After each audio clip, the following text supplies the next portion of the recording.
Awanish tutorial brand channel में एक बार आपका फिर से स्वागत है। देखिए, जैसा कि आप थंबनेल पर देख भी रहे होंगे, मुख्य सेविका भर्ती हाई कोर्ट अपडेट टुडे। महत्वपूर्ण सुनवाई को लेकर बिग अपडेट, मिल सकती है खुशखबरी। वहीं मुख्य सेविका भर्ती डीबी स्कीम अभियान कितना सफल, तो प्लीज वीडियो को अंत तक देखिए। वीडियो पसंद आए तो वीडियो को लाइक करना ना भूलें, और चैनल पर नए हो प्लीज चैनल को सब्सक्राइब कर लें। और साथ में आपको ये भी बता दें कि डिस्क्रिप्शन में जो है टेलीग्राम चैनल की लिंक दी गई, वहाँ से आपको सारी जानकारी भी समय समय पर मिलती रहेगी। तो आप टेलीग्राम चैनल को सब्सक्राइब कर रखें। जो भी चाहे कोर्ट की अपडेट हो, चाहे भर्ती से रिलेटेड कोई भी अपडेट होगी। और साथ में आपको बता दें, तैयारी के लिए भी अगर आप यूपीटीपीएससी की तैयारी कर रहे हैं या अदर कॉम्पिटिटिव एग्जाम की, तो आपको इम्पोर्टेंट जी के नाम से प्लेलिस्ट है चैनल पर, उसको भी देख सकती है। साथ में आपको डेली करंट अफेयर्स 2024 की पूरी कंप्लीट, और इधर 2025 का भी आपको डेली करंट अफेयर्स भी मिल जाएगा शॉर्ट में, इम्पोर्टेंट करंट अफेयर्स। उसके अलावा उत्तर प्रदेश स्पेशल है, और यूपीटीपीएससी की जी के जीएस की जो है 1 से 1000 प्रश्नों की श्रृंखला की भी प्लेलिस्ट है, जो वीडियो या मुख्य सेविका भर्ती करके प्लेलिस्ट है। तो वहां से भी आप, कहने मतलब आपको यूपीटीपीएससी की तैयारी कर रहे हो तो सभी के लिए मददगार साबित हो सकती है। चलिए अपडेट देख लेते हैं। क्या है अपडेट, ये देखिए। पेंडिंग केस स्टेटस दिखा रहा है रिट ए 20-434 आप 2024। आज की ही डेट में देखिए जनरेट है, स्टेटस लिया गया है। 12 दिसंबर को ये फाइल की गई थी, ठीक है, और 16 दिसंबर को इसको अपना केस नंबर मिल गया था। लेकिन फर्स्ट हियरिंग जो हुई 19 दिसंबर, हियरिंग नहीं हो पाई। और अब इसी की डेट वैसे हालांकि अभी बीच में भी लगी, लेकिन सुनवाई नहीं हो पाई। अब जो मैंने 20 जनवरी को शायद लगी थी, और 27 तारीख को पास ओवर होने के कारण 20 को चूंकि सुनवाई नहीं हुई थी तो पास ओवर कर दिया गया था। तो 27 जनवरी को इसकी सुनवाई होना सुनिश्चित हुआ है।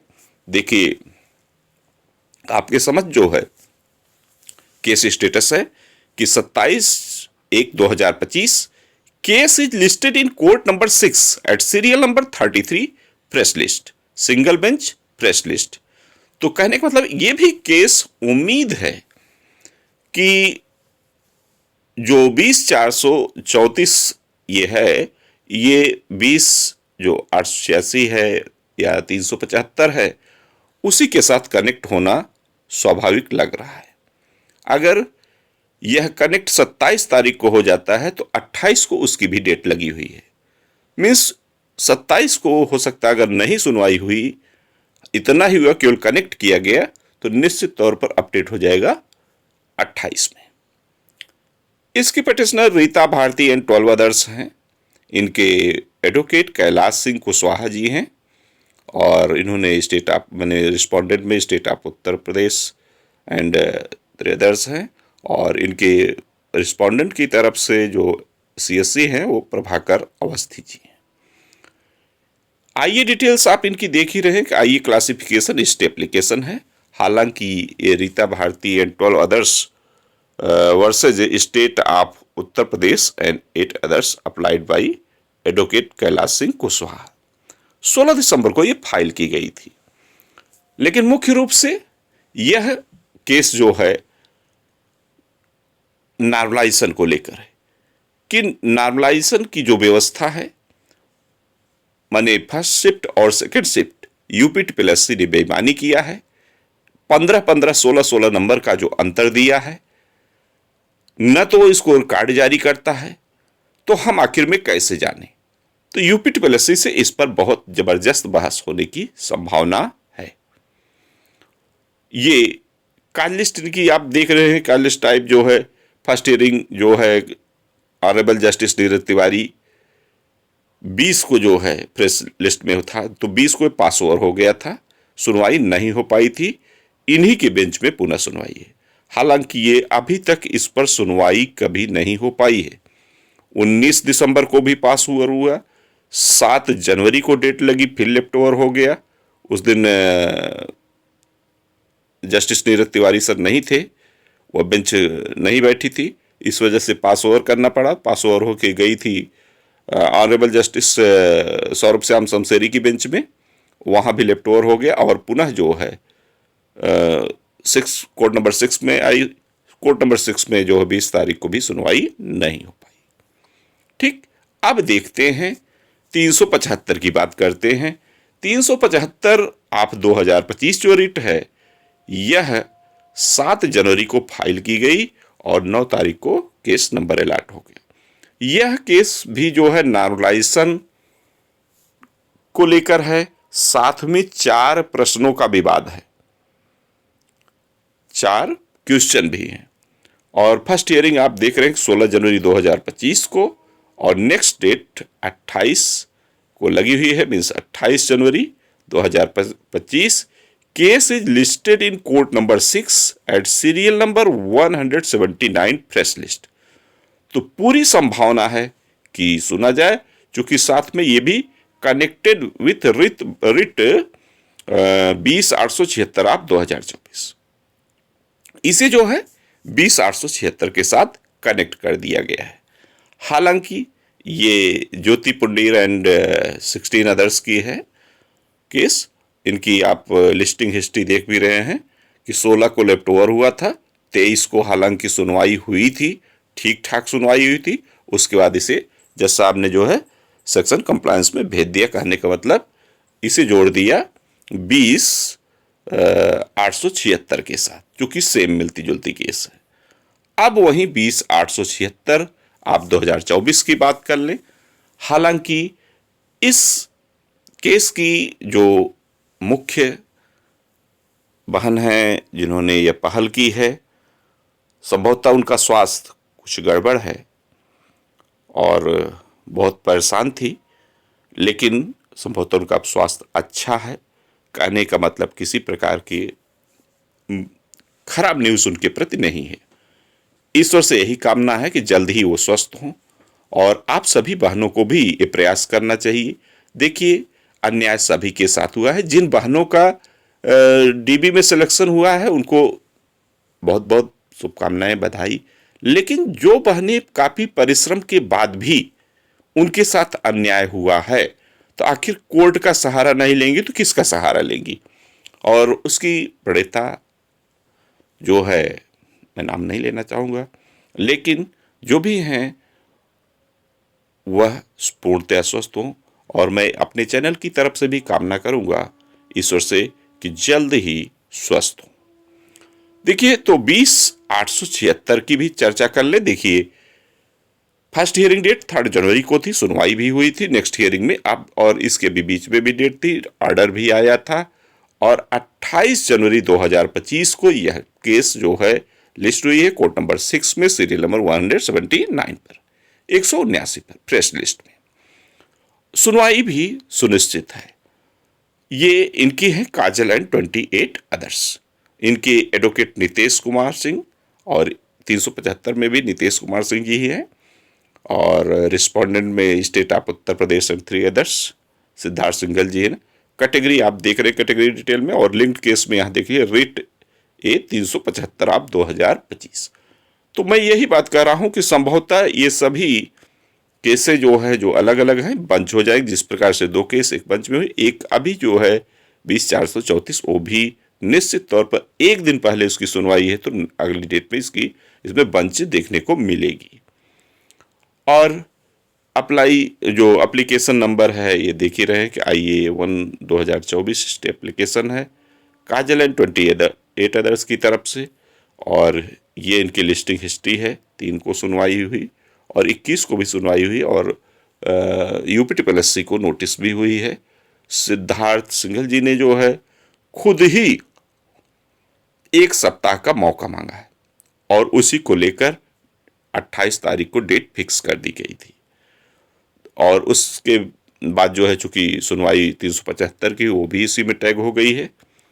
और प्रश्न क्या है, यह भी केस हालांकि नॉर्मलाइजेशन को लेकर है, साथ में मेन एक प्रश्न है महीने के किस दिन मुख्य सेविका को ICDS परियोजना में प्रगति की रिपोर्ट CDPO को देनी होती है। आयोग ने महीने का 5वां दिन मान रखा है, जो कि बिल्कुल ही गलत होगा, क्योंकि जो विभाग है, विभाग से जब RTI के जरिए जवाब मांगा गया तो विभाग ने महीने का 25वां दिन बताया है और वो रिपोर्ट जो है सौंपी गई है कोर्ट में।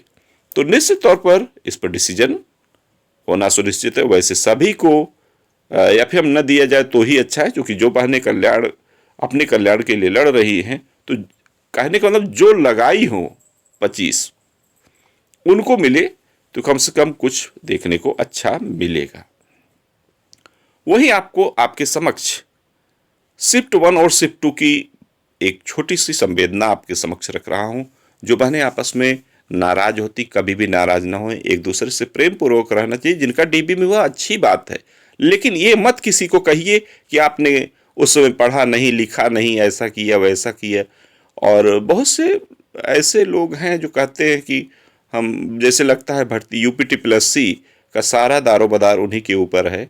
तो ये सब गलत है, किसी को कुछ कहना नहीं चाहिए। जो कुछ करेगा आयोग ही करेगा, सभी को पता है। लेकिन UPT+C का अपना जो रिकॉर्ड है उसके अनुसार कभी भी भर्ती बगैर कोर्ट के फाइनल नहीं हुई है।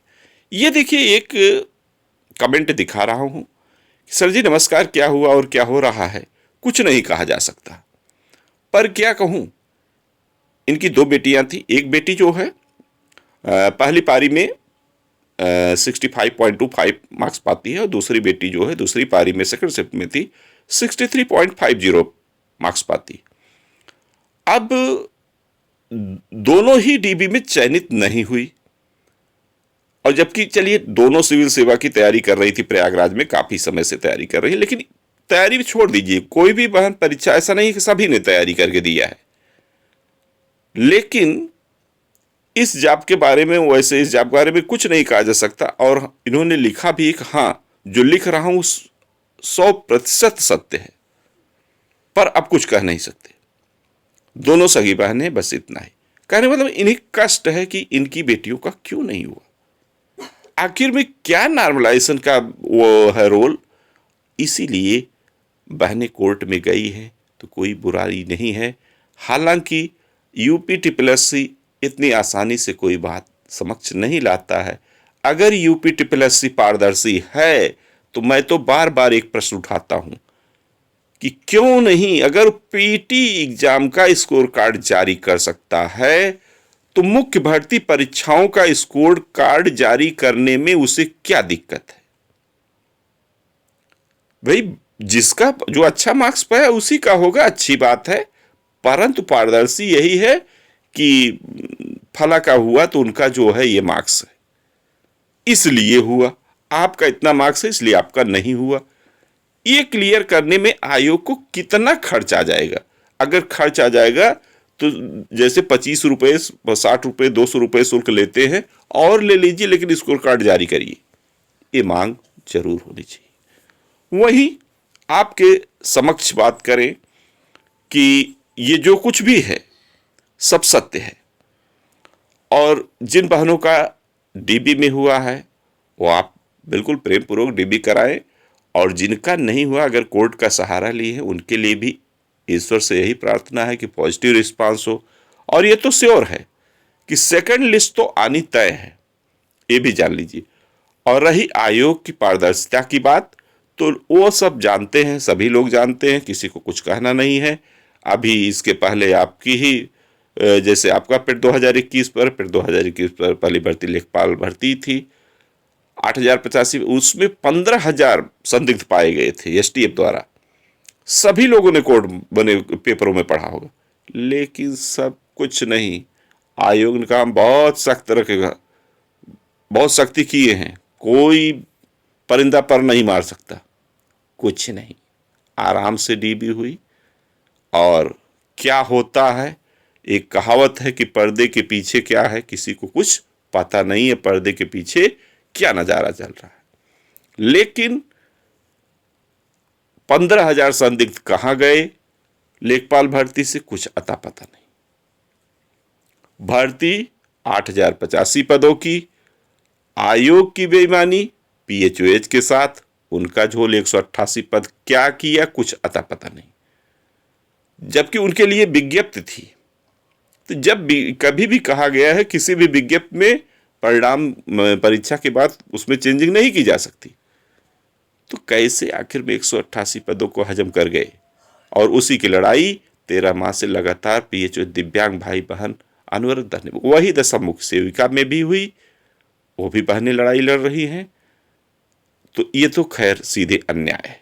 तो आयोग की पारदर्शिता सभी लोग समझते हैं, आयोग अच्छा है, उत्तर प्रदेश का उत्तम आयोग है, लेकिन जिनका भी हो जाए बहुत अच्छी बात, उनको बहुत बहुत शुभकामनाएं मिलेंगी भाई अभी से ही। और रही बात डीबी की, बात कर लेते हो डीबी स्किप अभियान की। तो डीबी स्किप पे जिन बहनों का काफ़ी इसमें देखने को मिल रहा है, जो न्यूज़ मिलती है उसके अनुसार यही है कि 10 से 15% पर डे की एवरेज में डीबी स्किप हो भी रही है। तो इसलिए निश्चिंत रहें, ये डीबी स्किप और साथ में उधर कुछ प्रश्नों का जो मामला है, ये सब निष्कर्षतन यही ले जाता है कि आपकी सेकंड लिस्ट आना सुनिश्चित है। फिलहाल इस वीडियो में बस इतना ही। जैसे भी अपडेट मिलती है आपके साथ जरूर साझा करेंगे। मेरी बात से किसी को बुरा लगा हो तो उसके लिए मैं क्षमा प्रार्थी भी हूँ, लेकिन जो सच है तो सच है। सभी को, जिनका हुआ है जिनका नहीं हुआ, सभी लोग एक समान ढंग से पढ़े, ऐसा नहीं है। हाँ, बुद्ध विवेक का सबका अपना फर्क होता है। एक ही क्लास में 100 बच्चे हों, 80 बच्चे हों, लेकिन टॉप उनमें से केवल एक ही करता है। रैंक 1 अगर टॉप 10 में देखेंगे तो 10 ही बच्चे तो सिलेक्ट होंगे। तो ये सारी बातें हैं, किसी को कुछ कहने की ज़रूरत नहीं, सब पढ़ते हैं। फिलहाल इस वीडियो में बस इतना ही। और वीडियो पसंद आई हो तो वीडियो को लाइक करना ना भूलें, और चैनल पर नए प्लीज़ चैनल को सब्सक्राइब कर लें और दोस्तों को भी शेयर करें। और साथ में एक बार पुनः उस बहन के लिए जो अस्पताल में एडमिट हैं, उनको ईश्वर जल्द से जल्द स्वस्थ करें और वो अपने कार्य में लगें, यही इस चैनल की तरफ से शुभकामना है। आप सभी बहनों को भी प्रेम पूर्वक ईश्वर से कामना करनी चाहिए कि वो जल्द ही स्वस्थ हो। फिलहाल नेक्स्ट अपडेट के साथ पुनः हाजिर होंगे। Okay, thank you.